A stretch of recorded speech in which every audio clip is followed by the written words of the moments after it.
Salut, c'est Marie-Liesse. Aujourd'hui, notre sélection est un article du site The Critic sur les causes des incendies qui ont ravagé le Portugal. Tout le monde pense naturellement au réchauffement climatique, mais non. Le problème vient de la baisse du nombre de chèvres et de l'abandon des campagnes. On fait le point en 2 minutes.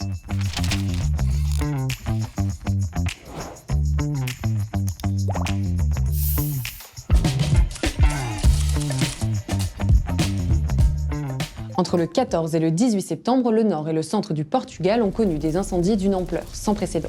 En seulement quelques jours, 94 000 hectares ont été réduits en cendres, 5 personnes ont perdu la vie, dont 4 pompiers, et 90 autres ont été blessés. Selon l'Observatoire européen Copernicus, ces incendies ont généré des émissions records de carbone pour un mois de septembre avec des panaches de fumée qui ont atteint l'Espagne et même la France. Le secrétaire général de l'ONU, Antonio Guterres, a immédiatement attribué ces événements à la crise climatique et selon BFM TV, les autorités portugaises ont arrêté 14 personnes soupçonnées d'avoir allumé volontairement ces incendies.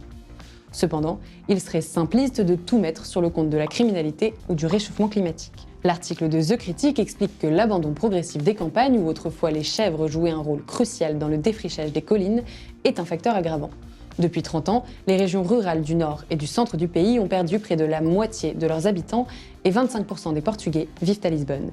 Et avec moins de monde pour s'occuper des terres, la végétation devient donc plus propice au développement des incendies. L'abandon généralisé du paysage rural, la diminution des activités agricoles autour des villages et le vieillissement de la population conduisent à ce que les villages ne soient plus naturellement protégés. Selon France Agrimaire, entre 2013 et 2019, le nombre de chèvres au Portugal a baissé de 21%.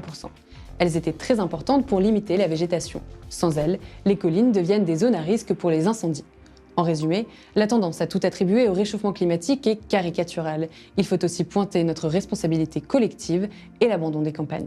Pour échanger sur la question, retrouvez-nous sur Internet et les réseaux sociaux.